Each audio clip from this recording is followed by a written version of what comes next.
Hello, नमस्कार, आदाब, सत श्री अकाल और अस्सलाम वालेकुम। मैं हूं मोहम्मद अहमद काज़मी, लेकर आया हूं आपका पसंदीदा कार्यक्रम नजर दुनिया पर, जो अंतर्राष्ट्रीय खबरों को भारत के परिप्रेक्ष्य में और उन खबरों को जो आपको दूसरे माध्यमों से नहीं मिलते वो आप तक पहुंचाने का प्रयास करता है। आज का कार्यक्रम बहुत विशेष है। मैंने अपनी 35 वर्ष की पत्रकारिता में भारत के लिए इतनी अफसोसनाक खबर नहीं देखी।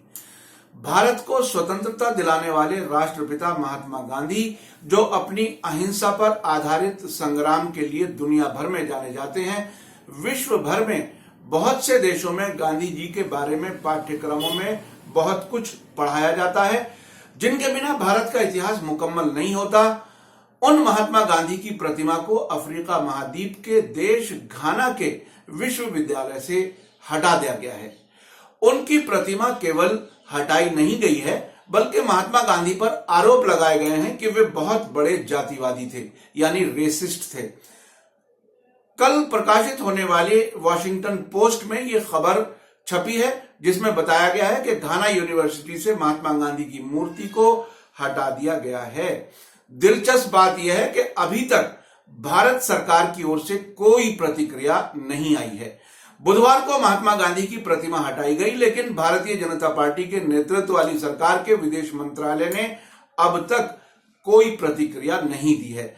भारत के मीडिया में भी इस खबर को कोई महत्व नहीं दिया गया, कोई अहमियत नहीं दी गई, क्योंकि आप जानते हैं कि मीडिया का क्या हाल है, वो आप अच्छी तरह जानते हैं। रिपोर्ट के अनुसार विश्व भर में महात्मा गांधी को भारत के स्वतंत्रता संग्राम के दौरान अहिंसा पर आधारित विरोध के लिए जाना जाता है, लेकिन अफ्रीका में जहां मोहनदास करमचंद गांधी ने 20 वर्ष तक वकालत का काम किया था, वहां उन्हें अलग तरह से देखा जाता है। ये प्रतिमा, जो 2016 में उस समय के राष्ट्रपति प्रणब मुखर्जी के जरिए दोनों देशों के संबंधों को मजबूत होने के प्रतीक के तौर पर समर्पित की गई थी, केवल 2 वर्ष के अंदर ही वहां पनप रहे विरोध के कारण प्रतिमा को हटाना पड़ा है।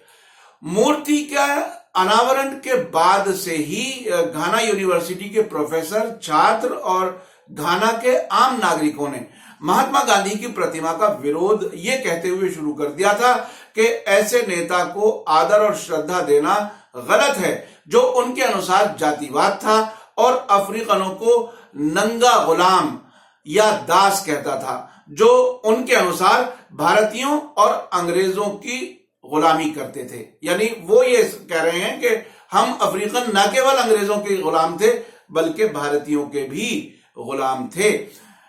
इसके समर्थन में घाना के लोग महात्मा गांधी के उन लेखों का हवाला देते हैं जो उन्होंने अफ्रीका में अपने प्रवास के दौरान लिखे थे। उनका कहना है कि ब्रिटिश शासकों ने भारतीयों को अफ्रीकनों से कुछ बेहतर व्यवहार किया था। उनके मुकाबले अफ्रीका के मूल निवासी और असभ अफ्रीकन, यानी कथित तौर पर वो एक तरह से महात्मा गांधी को कोट कर रहे हैं, असभ अफ्रीकन को बहुत नीच के तौर पर देखा गया था। उन्हें शिकायत यह है कि महात्मा गांधी भी न केवल अंग्रेज, बल्कि महात्मा गांधी भी अफ्रीकनों को बदतर, कमतर और अपने से नीचे समझते थे। उसके बाद घाना के लोगों का आरोप यह भी है कि महात्मा गांधी उन्हें हाफ हीथन नेटिव कहते थे, जिसका अर्थ है आधे बुत परस्त देसी लोग। उनका यह भी कहना है कि गांधी का कहना था कि हम भारतीयों को अफ्रीकनों की तरह ट्रीट करना हमें नीचे दिखाना है। यानी महात्मा गांधी कहते थे कि अंग्रेजों को हमें अलग तरीके से हमारे साथ व्यवहार करना चाहिए, ऐसे नहीं जैसे अफ्रीकनों के साथ करते हैं। उनका कहना था कि कच्चे या देसी अफ्रीकनों का मुख्य पेशा, यह महात्मा गांधी को कोट किया उन्होंने, उनका कहना था कि कच्चे या देसी अफ्रीकनों का मुख्य पेशा शिकार है और उनकी सबसे बड़ी चाहत और महत्वाकांक्षा कुछ जानवरों को इकट्ठा करके बीवी खरीद लेना है। यानी उस जमाने में शायद अफ्रीका में पैसा दे करके शादी होती थी, बीवी खरीदते थे। उसको उन्होंने एक तरह से कटाक्ष किया था महात्मा गांधी ने, और उसके बाद अपना जीवन आलस और नंगेपन में गुजारते हैं। ये भी उन्होंने महात्मा गांधी को कोट किया है कि जब वो शादी कर लेते हैं, बीवी ले आते हैं, तो उसके बाद वो आलस में और नंगेपन के साथ जीने के लिए उनकी एक तरह से महत्वाकांक्षा होती है। उन्होंने महात्मा गांधी पर एक और आरोप लगाया है कि वो उन्हें काफिर कहते थे, जिसे दक्षिण अफ्रीका में जातिवाद शब्द समझा जाता है, यानी जातिवाद को का सूचक शब्द कहा जाता है, जो कि आमतौर पर बहुत कम बोला या लिखा जाता है। बीबीसी ने घाना यूनिवर्सिटी के टीचर्स और छात्रों के हवाले से रिपोर्ट दी है कि महात्मा गांधी की प्रतिमा को बुधवार को हटाया गया है। वॉशिंगटन पोस्ट की रिपोर्ट के अनुसार महात्मा गांधी का विरोध केवल अफ्रीका तक सीमित नहीं है, बल्कि अमेरिका के कैलिफोर्निया स्टेट में डेविस के स्थान पर भी महात्मा गांधी की प्रतिमा का विरोध हो रहा है। लंदन में भी महात्मा गांधी की मूर्ति का विरोध हो रहा है, यह वॉशिंगटन पोस्ट ने लिखा है।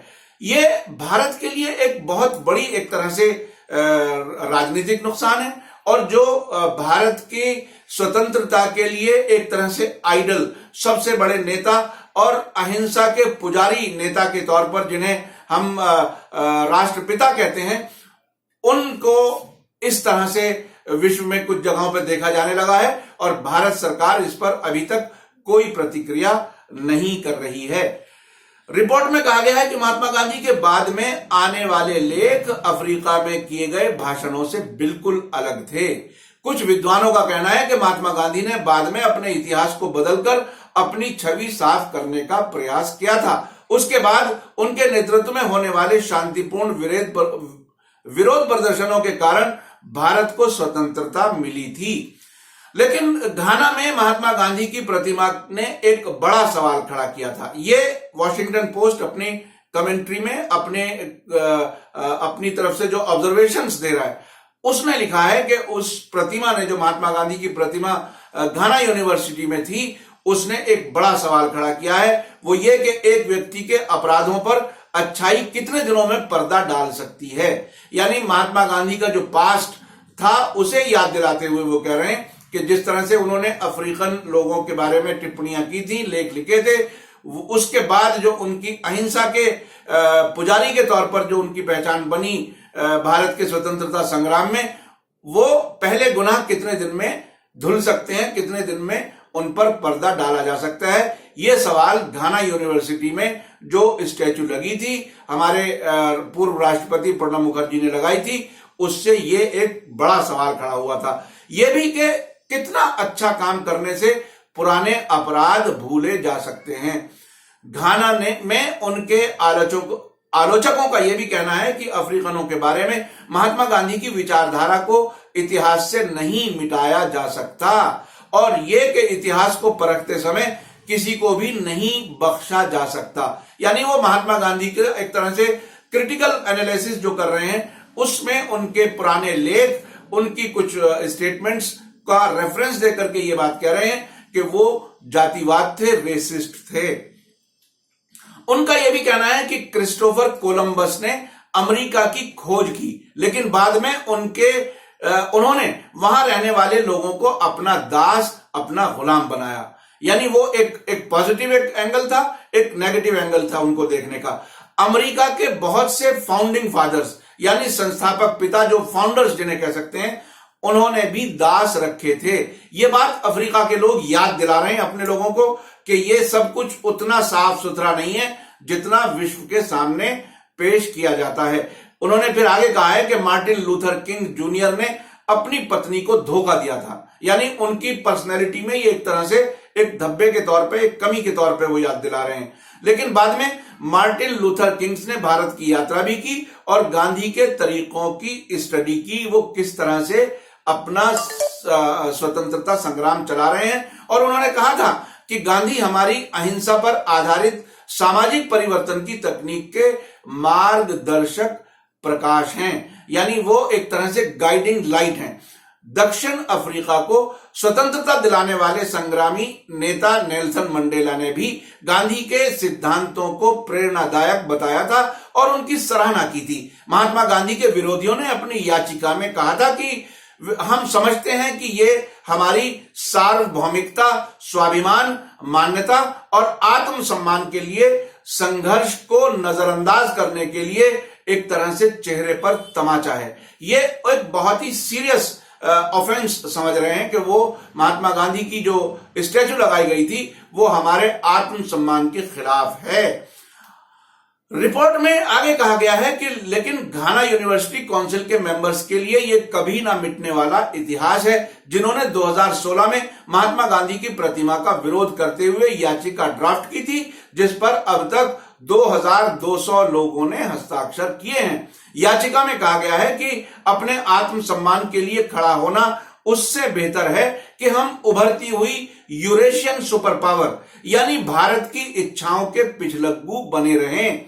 हमने अपनी नई नस्लों को, विशेष तौर पर छात्रों को, जो कि हमें उदाहरण के तौर पर देखते हैं, निराश किया है। इतिहासकार ये कैसे पढ़ाएंगे कि गांधी काले लोगों के साथ संगदिल व्यवहार करते थे और हम उसका अपने कैंपस में मूर्ति कैसे लगाकर उनका आदर सत्कार कर सकते हैं। ये एक सवाल किया है कि हम एक तरफ जब इतिहास पढ़ाते हैं तो हम महात्मा गांधी का एक तरह से नेगेटिव चेहरा बताते हैं, लेकिन यहीं हम मूर्ति लगा करके अगर हम रखें तो उसमें उनको आदर सत्कार का मैसेज जाता है, जो हमारे अपने जो इतिहास है, हमारा इतिहास है, उसके खिलाफ है। ये उन्होंने कहा कि ये कैसे संभव है कि हम एक तरफ अपनी हिस्ट्री पढ़ाएं जिसमें महात्मा गांधी का रोल नेगेटिव है उनके अनुसार, और दूसरी तरफ हम मूर्ति भी लगाएं, उनकी प्रतिमा भी लगाएं।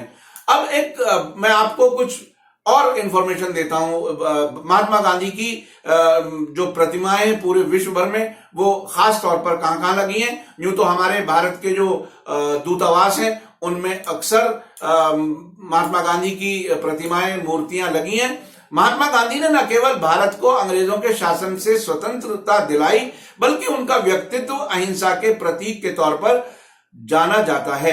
विश्व भर में महात्मा गांधी को शांति दूत के तौर पर देखा जाता है। बहुत से देशों ने महात्मा गांधी की याद में स्मारक बनाए हैं और प्रतिमा लगाई हैं ताकि नई नस्लों के लिए वे प्रेरणा दे सकें। इनमें से अमेरिका में कैलिफोर्निया में महात्मा गांधी के स्मारक को लेक श्राइन कहा जाता है। इसे गांधी विश्व शांति मेमोरियल भी कहा जाता है। यहां चीन की 1000 साल पुरानी पत्थर की बनी एक कब्र है, जहां महात्मा गांधी का ब्रास सिल्वर का बना हुआ एक प्याला रखा है, जिसमें महात्मा गांधी की राख रखी हुई है। ये उनकी जो अंतिम संस्कार के बाद राख विश्व के अलग अलग जगहों पर भेजी गई, वो अमेरिका में भी उनकी राख रखी हुई है। इसमें इस मेमोरियल को 1940 में बनाया गया था। माफ कीजिएगा, उसको ये महात्मा गांधी की जो मेमोरियल है वो महात्मा गांधी के देहांत के बाद कुछ वर्षों के बाद बनाया गया था। लंदन में संसद के सामने और ताविस्टोक चौराहे पर महात्मा गांधी की 2 प्रतिमाएं लगी हैं। डेनमार्क कोपेनहेगन में 1984 में भारत की प्रधानमंत्री इंदिरा गांधी ने महात्मा गांधी की प्रतिमा का अनावरण किया था। दक्षिण अफ्रीका में पेटेमारिट्सबर्ग में भी महात्मा गांधी की प्रतिमा है, जहां उन्हें 1893 में एक व्हाइट मैन, सफेद आदमी ने, यानी अंग्रेज ने ट्रेन से बाहर फेंक दिया था। वहां पर भी उनकी एक तरह से प्रतिमा लगी हुई है। अर्जेंटीना में ब्यूनस आयर्स में भारत की स्वतंत्रता की 15वीं वर्षगांठ के अवसर पर प्रतिमा लगाई गई थी। इसके अलावा कैनबरा ऑस्ट्रेलिया, जिंगा युगांडा, वियना ऑस्ट्रिया और जेनेवा स्विट्जरलैंड में भी महात्मा गांधी की प्रतिमाएं और स्मारक मौजूद हैं। भारत और घाना के संबंध ऐतिहासिक हैं। ये संबंध भारत की स्वतंत्रता के बाद देश के पहले प्रधानमंत्री जवाहरलाल नेहरू और घाना के राष्ट्रपति डॉक्टर क्वामे कुरमा के जमाने से ही मैत्रीपूर्ण रहे हैं। जून 2016 में राष्ट्रपति प्रणब मुखर्जी ने विदेश राज्य मंत्री जितेंद्र सिंह और सांसद एस आलूवालिया के अलावा बड़े आधिकारिक प्रतिनिधिमंडल और व्यापारियों के प्रतिनिधियों के साथ घाना की यात्रा की थी। उसी समय घाना यूनिवर्सिटी में महात्मा गांधी की प्रतिमा का अनावरण किया गया था और वहां के राष्ट्रपति भवन में मित्रता के चिन्ह के तौर पर उन्होंने एक पौधा भी लगाया था। इस यात्रा के दौरान दोनों देशों के बीच 3 महत्वपूर्ण समझौतों पर हस्ताक्षर किए गए थे।